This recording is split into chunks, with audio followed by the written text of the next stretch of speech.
MBBS in abroad. Apollo MedSkill 6 years of MBBS program will be completed in 35 lakhs only.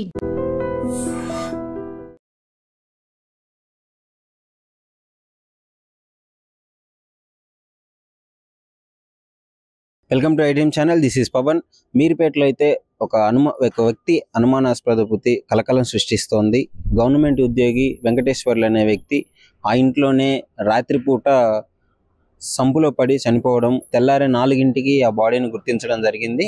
దీనికి కారణం police వాళ్ళు అయితే ఫస్ట్లో primary suspect అయితే వాళ్ళ కొడుకులే కావాలని హత్య చేశారు అని చెప్పేసి అంటున్నారు. నిజంగానే వాళ్ళ కొడుకులు మర్డర్ చేశారా, ఏం జరిగింది, ఎందుకు వాళ్ళకి మధ్యలో ఎలాంటి గొడవలు జరుగుతున్నాయి అని చెప్పేసి ఇన్వెస్టిగేషన్ అయితే స్టార్ట్ చేశారు పోలీసు వాళ్ళు. అయితే కాళ్ళకి తాళ్ళు కట్టేసి సంపులో పడి ఉండడం అయితే కూతురు అనుమానంతో కంప్లైంట్ అయితే రైజ్ చేయడం జరిగింది. వాళ్ళ మా అన్నయ్యలు వీళ్ళే గొడవలు ఉన్నాయి, మా అన్నయ్యకి మా డాడీకి గొడవలు ఉన్నాయి, అస్తమానం గొడవలు పడేవారు, మరి ఆ కోణంలో ఏమన్నా దర్యాప్తు చేస్తారా అనేది చూడాలి. కూతురు అయితే కంప్లైంట్ ఇవ్వడం జరిగింది. మా డాడీది అనుమానాస్పద మృతిలాగా ఉంది, చంపారు అనే డౌట్ ఉందని చెప్పేసి కూతురు కంప్లైంట్ ఇవ్వడం జరిగింది. అసలు ఏం జరిగింది అని వివరాల్లోకి వెళ్తే, వెంకటేశ్వర్లు అనే వ్యక్తి మీర్పేటలో నివాసం ఉంటున్నాడు, సాయి ప్రభు హోమ్స్ అపార్ట్మెంట్లో. సో అక్కడ వాళ్ళ భార్యకి ఆయనకి తరచుగా గొడవలు జరుగుతుండే అని చెప్పేసి వాళ్ళ భార్య స్టేట్మెంట్ ఇవ్వడం జరిగింది. సో ఈ గొడవల్లో ఆ రోజు రాత్రి కూడా అదే విధంగా ఇద్దరు బీభత్సంగా గొడవ పడ్డారు. చాలాసేపు గొడవ పడిన తర్వాత వాళ్ళ భార్యకి బీపీ ఉండడం వల్ల నేను వెళ్తున్నాను, నాకు చాలా బీపీగా ఉంది, నువ్వు ఇలా మాట్లాడుతున్నావు అని చెప్పేసి ఆమె వెళ్ళి పక్క గదిలో బీపీ టాబ్లెట్ వేసుకొని పడుకోవడం అయితే జరిగింది. సో తర్వాత ఆయన అక్కడే బయట అదే మంచం మీద ఉన్నట్లయితే ఆమె చెప్పడం జరిగింది. సో తెల్లారే ఏం జరిగింది, 4 ఆ టైంలో అయితే వాళ్ళ అమ్మ పైకి వెళ్ళి కొడుకుని పిలుచుకురావడము, ఏంటి అని అడిగితే నాన్న ఇలా చనిపోయి ఉన్నాడు, సంపులో ఉన్నాడు అని చెప్పేసి చూడము. వాళ్ళ కొడుకు వచ్చిన తర్వాత ఆ సంపులో ఉన్న బాడీని అయితే తీయడానికి వీలుగా లేదని చెప్పేసి అందులో ఉన్న వాటర్ని తగ్గించేసి దిగిన తర్వాత బాడీని అయితే బయటికి తీసుకురావడం జరిగింది. సో బయటకు వచ్చిన తర్వాత ఇన్వెస్టిగేషన్ కోసం అయితే పంపించారు.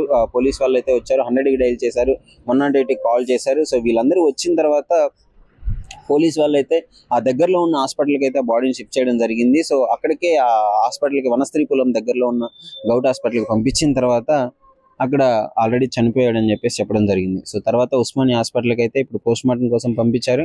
పోస్ట్మార్టం రిపోర్ట్ వచ్చిన తర్వాతే అది ఎలా జరిగింది ఏంటి అని చెప్పేసి డీటెయిల్స్ అయితే బయటికి రావాల్సి ఉంది. కానీ ఇప్పటికైతే సస్పెక్ట్స్ అయితే వాళ్ళ కొడుకులే కొంచెం చంపారు అని చెప్పేసి అనుమానాస్పదంగా అయితే ఉంది.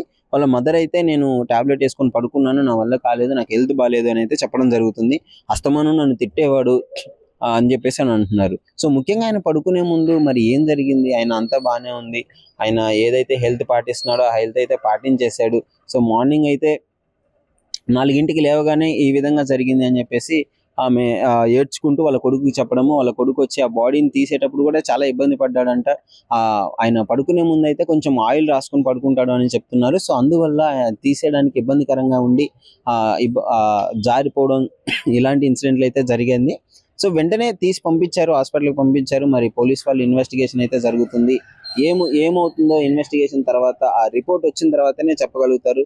సో మీర్పేటలో అయితే గతంలో మనం ఇంకో కేసు కూడా చూసాము. ఒక భర్త తన భార్యని ముక్కలుగా నరికి కుక్కర్లో ఉడకబెట్టి బయటపడేసిన ఘటన అదే మీర్పేటలో చోటు చేసుకుంది. ఇప్పుడు ఈ విధంగా ఒక ప్రభుత్వ ఉద్యోగి అనుమానాస్పద మృతి అయితే కలకలం సృష్టిస్తోంది. సో ఆ పోస్ట్మార్టం రిపోర్ట్ వచ్చిన తర్వాత ఉస్మానియా హాస్పిటల్లో అయితే జాయిన్ చేశారు, ఆ బాడీని పోస్ట్మార్టం కోసం తరలించారు.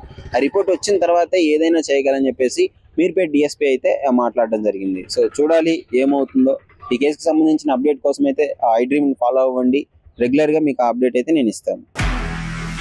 నిజంగా ప్రస్తుతం ఉన్నటువంటి సమాజం దేనికి ప్రయారిటీ ఇస్తుంది? ఆర్థిక సంబంధాల చుట్టూ మాత్రమే తిరుగుతుంది. మళ్ళీ ఎన్నికలంగానే చాలా విరక్తి కలుగుతాం.